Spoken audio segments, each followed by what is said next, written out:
Become a supporter for my Patreon to get access to all my tutorial project files, including the one you're watching right now.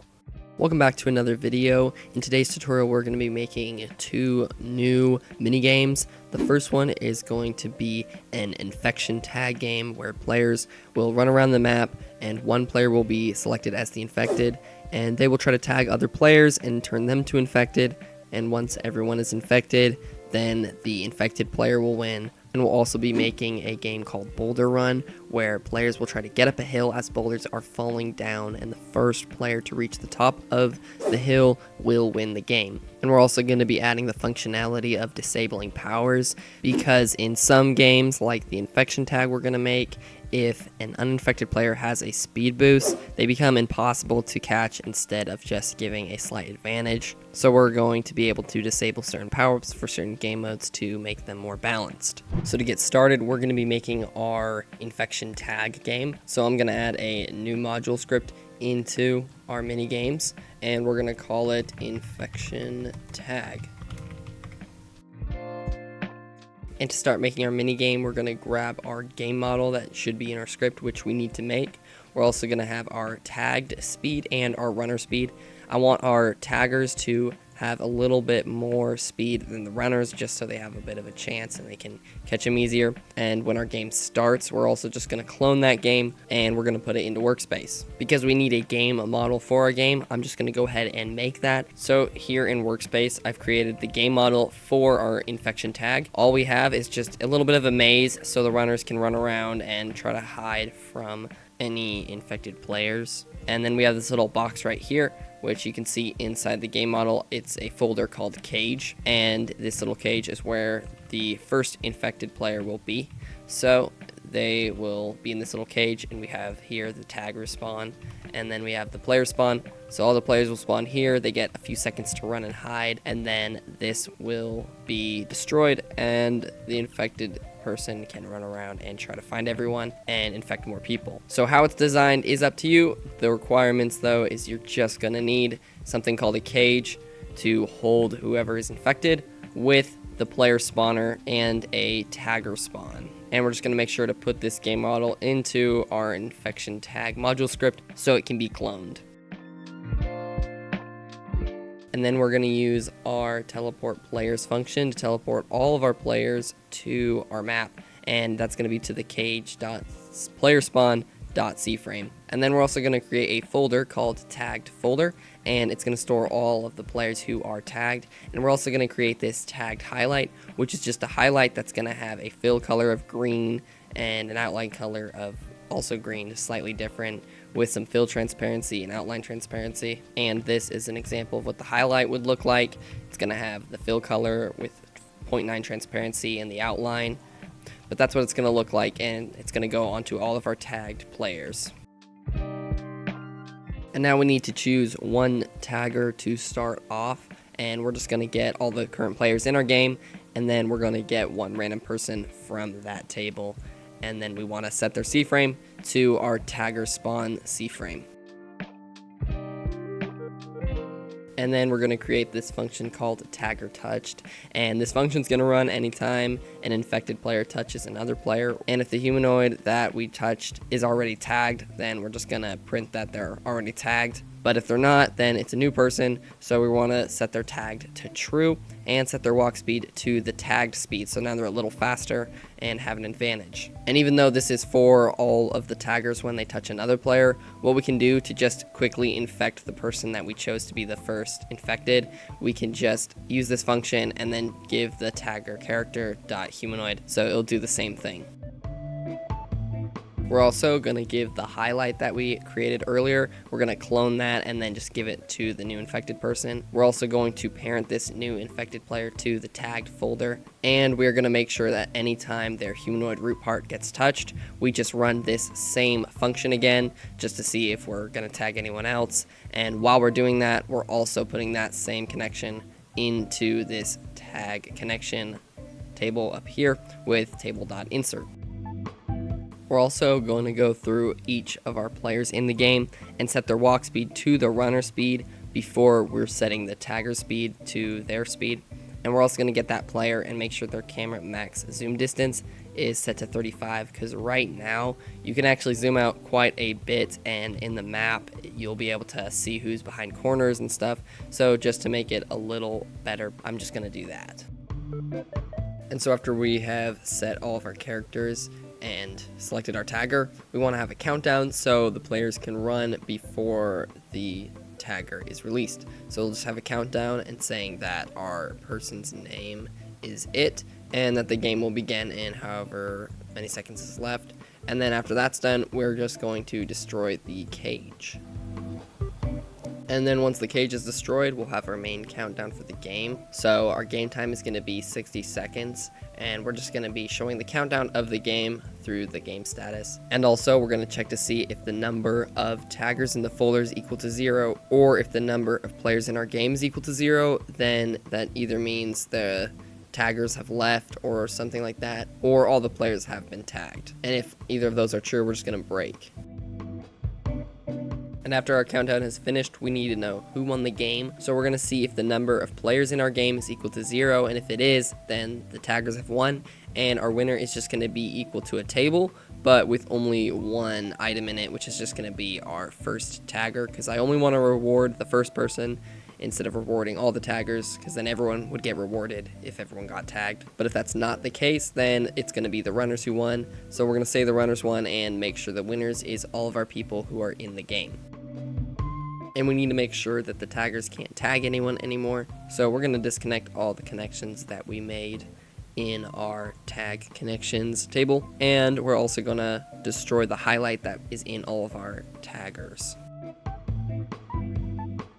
We're also going to go through everyone in our game and make sure their camera zoom distance is equal to whatever our game's max zoom distance is set to. And if they have a character, we're going to set their walk speed to our game's default walk speed and parent them to the workspace.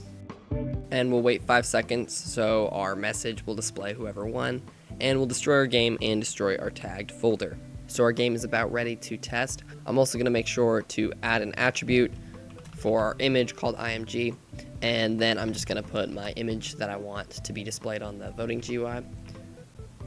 And one small error we need to fix is after we are ending our game, we want to make sure that none of the taggers still have that attribute on them. So when we are destroying the highlight of our tagger, we also want to make sure that the tagger's humanoid does not have the attribute of tagged. So, tagged. And then we set that to nil. So they won't be tagged if the game starts again. And we also need to reward our winners. So we're just going to go through all of our winners. And for each winner that we have, we're going to get their player. And so we'll go through all of our winners in our game, get the player, and then reward them. So we started up our server, and we got 3 players in it, and we have our 3 options. Infection tag is the one I'm going to choose. And now we are just waiting. And we see that there's 1 player in the cage. They have our little highlight on, and there's also a player here, and he fell down, so he got tagged immediately. And so now there's 2 people tagged and only 1 player left. So I can pretend to run around, but if I take any of the tagged players, I can go up and touch him, and now he's tagged. So I'm going to choose infection tag again, and this time we're just going to wait out the timer, and then the runners will win. So our player here, he's still alive, and we have not tagged him. And so the runners have won. And the next thing I want to work on is I actually want to be able to disable some power-ups for some game modes. So low gravity I think would be fine in this game mode, but extra speed can be a little overpowered. It can basically make it a pay to win, and it can make this either the runners faster than the person catching them, so it's impossible to catch them, or it could be the other way around, and the person with the extra speed is just way too fast and could never be caught. So we're going to make it where some game modes have disabled power-ups. So we're going to change up our shop handler script a little bit, because our current power value that's in the player, instead of it being a bool value, it's going to be an object value that stores the particle emitter that we get when we apply an effect, and we will cancel out the player's power if the object gets destroyed. So we don't need to check anymore if it is equal to false, and we also don't need to set it to true because it's going to be an object value. And we're also going to be returning whatever our power purchased function returns. And whatever our item purchased remote function returns is going to be a message that appears on the client. So what I'm also going to do is return successful whenever a purchase was successful. So right here, if the item purchase happened and we get false saying that we don't need to be charging them, that they own the item, then we're just going to return successful here. And we're also going to remove this because it is a little bit redundant, because in our item purchased check right here, we check to see if they have the item, and if we do, we just return true. And so there's really no point doing that here. So we're just going to delete that. And also, if our type isn't an aura or a power, we can also return the message saying item type not found, and then they'll get the message just in case a random error happens like that. So we're going to change up our power purchased function a little bit, and the first thing we're going to do is a little weird looking, but we're checking inside of our global table for anything with our item name, and if that value is equal to disabled, then we know that this power cannot be purchased because we want it to be disabled, and then we're just going to return to the user that this power is disabled for this game. And the second condition is if the power value is not nil and there's actually something already there, then we can just say a power is already active, so they can't have two powers purchased at once. And we still have more to change with our power purchased function, but we need to actually change how our power functions run and what they return, because this is going to be changed a lot and we just need to fix these before this can work. So how we're going to run these functions, instead of applying the effect like adding the speed and then waiting and then getting rid of that effect, we want to be able to cancel that effect out early if we want, which means we're going to have to use coroutines and not just a task.wait. So we've deleted everything after applying the effect, and this is where it gets a little weird. We have a coroutine.wrap that is waiting, but instead of reversing the effects, we're instead just destroying the effect that we cloned, because this is how we're going to be managing the effects. So once this gets destroyed, another function will be triggered telling us to reverse the effects. And then what we're returning is the actual effect that we cloned, so we can make a connection. So when it's destroyed, we can then run another function, which is going to be this function right here, to reverse whatever effects. And the function's just really simple. It's just minusing the speed that bonus that we put on it. So this new way of doing it will allow us to either cut the function short or just wait for the time to end. And we're also changing our low gravity power, and we're doing something similar. We're going to fire that event telling the player to have its gravity set to 25, which is our set gravity. And then we either wait for our gravity time and destroy the effect, or if some other script decides to destroy our effect, then we'll just do that, and we'll just rerun this function, which will set our gravity to the default gravity, not minused. And I did get rid of that .died connection that resets the gravity if our player dies. We'll be handling that through our leader stats script, because anytime someone dies, we can just reset whatever power they have. So here we can switch our current power to be a bool value to now being an object value, and keeping everything the same. So instead of setting the power value to false every time their character is added, we're going to check to see if they have a character when they're added in, and we're going to check to see if they die, and when they do die, we want to check for their power, and if they have a power, we destroy it. So if they have a low gravity power and they die, it will trigger that reset, or if they have a speed power up, it also will reset that. So now we're back in our shop handler script, and instead of just running a coroutine and running whatever our function does, we're going to delete the coroutine, and we're going to get whatever our function returns. So these are going to be the arguments that we got, and that's going to equal our power function. So if we are running gravity, it's going to run this function, and speed is going to run this function, and gravity will run that function, and it'll return our effect and that function for resetting any power-ups. But when we have those args, the first thing we're going to do is make sure to set their player.current power.value to the first argument, because that is going to be our effect that we get returned. And then we also want to make sure that when our arguments, our first one, which is the effect, when it is destroyed, so destroying, connect, and then we're going to connect that to a function. So anytime our power gets destroyed, then we can set our current power value equal to nil, because now they don't have a power, and we can then run that second argument that we get returned, which is going to be the resetting function. So it's going to be reversing the power.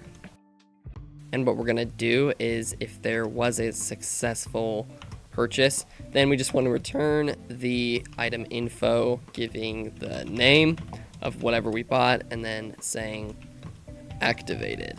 But if not, then we can just warn whatever our result was, if there was an error or something, and also return a message to the player saying error during purchase. So we have all of that done, and it would actually disable power-ups, but the client wouldn't know if a power-up is disabled when they try to purchase it. There'd be no return message, so we just need to make that return message. So if I actually make this visible right here, we can see this is our shop, and what I'm going to do is inside of our shop, I'm going to add a text label, and I'm going to change some properties, such as making the anchor point be 0.1 on the first value, and then setting its position to 0.5 on the x-axis for scale. And then I'm also going to set its size to 1, and I'm going to set its size on the x-axis to 1 and 0 on pixels, and you can see how it's already changing. And for this one, we can keep it the same size, maybe do 0.1 on scale,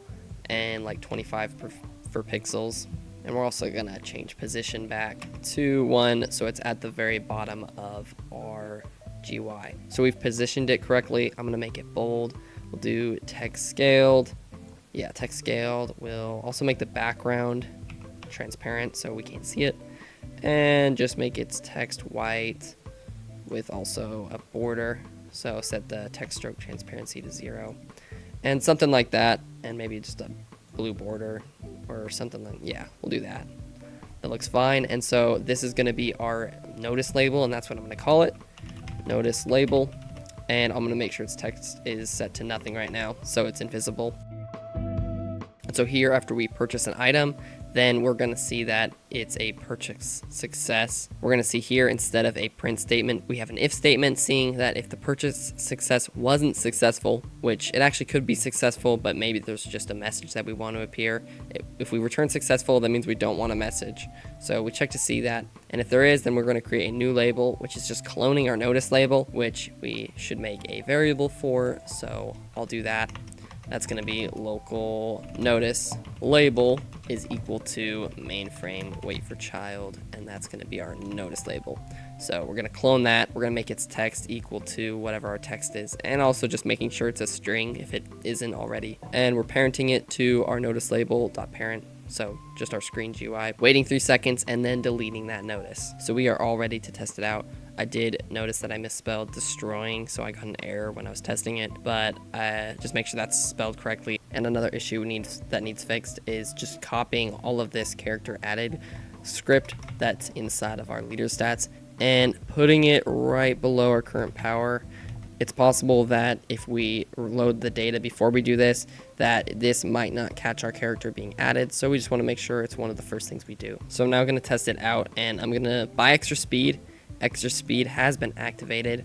We can run around, and we just wait for the effect to be destroyed. So there it goes. So now back in our infection tag script, we can disable that speed effect by right here, just when we are setting up our characters. I'm going to do _g dot extra speed, and this is going to be disabled, and so it'll disable all of the extra speed powers that people try buying. And then I'm also going to check to see if the player has any current speeds active, and then just destroy them. So if the current player's current power dot value is equal to extra speed, then we are just going to destroy that. And so then it will get rid of any extra speed that they have. And at the end of our game, we want to re-enable this power so people can still buy it again if another mini game pops up. So right here, we'll do that, and we'll set this to nil. And we also need to make sure that whatever value they have is put into a toString, so we can compare it with this to check if it's the actual power we're trying to disable. But now I'm going to go play a game. We're going to wait for the intermission to go. We're going to vote for a map, and then right before the game starts, I'll make sure to buy our extra speed, and we'll see that it will get disabled. So I'll go ahead, buy extra speed. Extra speed is activated. We're running around, and it got disabled. So I can buy low gravity if I want right after that. I'm going to try buying extra speed, but it's going to say that this power is disabled for this game. So I can't do anything with that. I can just try to buy it, but it won't work. We're also going to fix some possible issues that can happen with our capture the flag game. So in our capture the flag script, we do slow down our flag carrier to the speed of 11, and there could be an issue where if someone had the speed effect and grabbed the flag and then the speed effect wore off, then they'd be at a way lower speed. So instead, we're just going to do it through a new variable, which is just going to be the carrier debuff, and we'll just have this be maybe like 6 or something. And then down here, instead of setting their speed to a set speed, we're just going to minus it by our carrier debuff. And then if they die, their speed will get reset, or at the end of the game, their speed will get reset. So this will prevent them being stuck at a set speed, but they will still be able to be affected by the power-up. So if you don't want the speed power-up allowing the carrier to walk faster, then you can just disable it through the system that we just made, or maybe just play around with some of the values, like how much they're slowed and maybe how long or how much of an effect this speed bonus gives. The next minigame we're going to be making is a minigame where players will start at the bottom of a hill and boulders will be rolling down, and the first player to get to the top will win. So how we're going to do this is we're going to make a new module script, and I'm just going to put it in workspace for now so we can see the map and everything that we're going to put inside of it. So this module script is going to be called Boulder Run, and that sounds fine to me. And then what you're going to need in it is the game model. That's going to be a folder, and we're also going to have a Boulder template, which this is just going to be a part. So we'll add that, and I'm just going to call this Boulder. You can color it if you want, and we can give it some textures, and then I'm going to keep that inside of our Boulder Run module script. And then you're going to need to make a map for the game also. So I've made a map, and you can see here it's pretty big. We got a lot going on, but what is needed and necessary is the part for spawning our players in, which is spawn. It's anchored and non-collidable with the players. And we also have a part called win, which is at the very top of our map, which is the goal. And then we also have this boulder spawn, which is just a big part where the boulders will be able to spawn in. So one thing that's important when making your boulder spawn is making sure that your map is rotated correctly, or at least change the script so they spawn correctly when we make the script, because right now our boulder will actually spawn always in the very center of our boulder spawn, except on the x-axis, which is here. So this is how our part's going to spawn. It's going to spawn always in the center, but just be on a x-axis randomly. And why that matters is because if our map was rotated by 90 degrees, so instead of going from left to right relative to the map, it would actually go like this and spawn randomly in between here, and we want it to be side to side.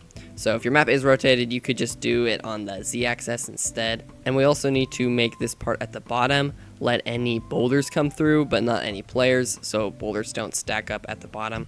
So what I'm going to do is go to our model tab and click the collision groups button. We're going to get a bunch of different stuff, but I'm going to just add a new group, and this will be for our boulder wall, and I enter that in, and then we're going to have our boulders. And our boulder wall will be able to collide with the default people, but it will not be collidable with any boulders. And then our boulders, again, since we changed it to here, our boulders will collide with other boulders, but not our boulder wall. So down here where our part says collision group, we need to change this to be our boulder wall, and it actually popped up for us. So boulder wall is what we need there. And then we also need to set the collision of our boulder to be boulders. So our part will actually go through this wall, and I can actually test it out. I'll make another part right here, which is set to the default collision group. So I'll just run it, and we'll see that one went right through. It's falling, and we see that this one collides with the wall. But I'm just going to make sure our game model and Boulder are set inside of our Boulder Run module script, and we're going to put that into our mini games folder. So to start making our Boulder minigame, we have our minigame and our game model, and we also have debris. And then we have our stun time, which is how long the players will be stunned for when they get hit by a boulder, which I set to 2.5. And we also have our Boulder info, which we have our Boulder template, which is our Boulder. I accidentally spelt Boulder template, but we're just going to do Boulder. And then we have the spawn minimum, which is the minimum amount of time we have to wait before another one gets spawned. So 0.5 is the fastest that boulders can be spawned. Same with this, but it's the maximum time. And then we have a size max and a size minimum, which is the size of our boulders and how big they can be. And then we have the lifetime of our boulders, which is just 10. You want to make sure that the boulders don't despawn while rolling down, but if they somehow get stuck, they'll despawn later. And so here we have our minigame function. When we run our game, we want to clone our game model and get our spawn point for our boulders and put that new game into our workspace and teleport all the players to our spawn C-frame. And then we have a function spawn boulder, which is going to spawn a new boulder in. And so we're going to grab our boulder and we're going to clone it. And then we set the size of our new boulder to be a random value through our minimum and maximum size. And we also set the assembly angular velocity and the assembly linear velocity on our boulder. And we have this variable called random angular velocity and random linear velocity. And what we do is we do vector3.new. And for each axis, we just have a random value, which could be minus or its positive value, and we go through. So it's randomly spinning on any of the axes, and it also has a random linear velocity on any of the axes, just adding another. And we're also going to have a position x min and a position x max, which, like I said earlier, our game, if it's rotated correctly, will be going along the x-axis. So what we have is the position of our boulder spawn, and then we just want to minus that by our boulder spawn's size.x, and then cut that in half. And then we want to do the same thing, but instead of minusing half of the size, we just want to add half the size. And then we'll just apply that to our boulder's position. So it would be vector3.new, and we're just going to set its y and its z to our normal boulder spawn, except it's going to be random on the x-axis. So it's going to be this right here. And once our boulder is set up, we want to stun our players when they get hit by the boulder. So we're going to have a touched event on our boulder, and if it is a humanoid we hit, then we are going to make sure their platform stand is equal to true, which it's basically just a sit, but it's forced and they can't get out of it until we set it to false. And then we're also going to set their humanoid root part assembly linear velocity to our boulder's linear velocity, so they'll be going in the direction that the boulder hit them. And then after, which I did not put it, we need to test.wait our stun time. And after that stun time ends, then we will set their platform stand to false so they can continue playing and trying to get up the hill. And then we are just going to parent our new boulder to our folder inside of the game model. So it's going to be equal to our new game dot boulders, and we'll also use debris service, add an item, which is going to be our new boulder, and this will be equal to our lifetime variable. And then we're spawning our boulder by creating a coroutine, and this is just going to be a while true do with a task.wait inside of it, waiting for that spawn min and max. And we just keep spawning boulders while this thread is running, and then we can disable it later once our game ends. And we're going to have a variable to see if our game has been won yet, which is going to be the game one variable. And once our win part gets touched and we verified that it is a player who touched it, then we're just going to equal the game one equal to our player who won the game. And then we'll have our main countdown that tells the players that they need to get to the top with our countdown. And if our game has won, so if this value isn't false, then we'll break out of our loop and declare the winner. And once our game has won or the countdown has ended, we want to close our coroutine so no more boulders spawn. And then we check to see if the game one value is not equal to false. And if it isn't, then we'll say that the person who won got to the top. And if nobody won, then we're just going to say nobody has reached the top. And wait 5 seconds and destroy our game. and also at the bottom of the function we return our minigame table. And I'm gonna also add the img attribute to our module script and give it my image so we have something to look at. And now I'm gonna play our game, and I've only put 3 minigames in the folder just so we are guaranteed to get the Boulder Run. But we can look and we see Boulder Run, and I'm gonna vote for it, and we'll see how our game works. So Boulder Run has been chosen. We got get to the top, and we can see a bunch of different boulders running around, and we can see that all of them are going through that wall, but I cannot go through it, and it's just solid for me. I actually got hit by a boulder, so that's why I was stuck. But we're gonna try to get to the top and avoid the boulders. So I'm close to the top, and if I make it, then it says Cozy Coin, it got to the top, and I win the game. And we're also going to make sure that the player who won the game gets some wins. So that will be in our leader stats dot wins dot value, and we'll equal that. So we'll give them a win if they win our game.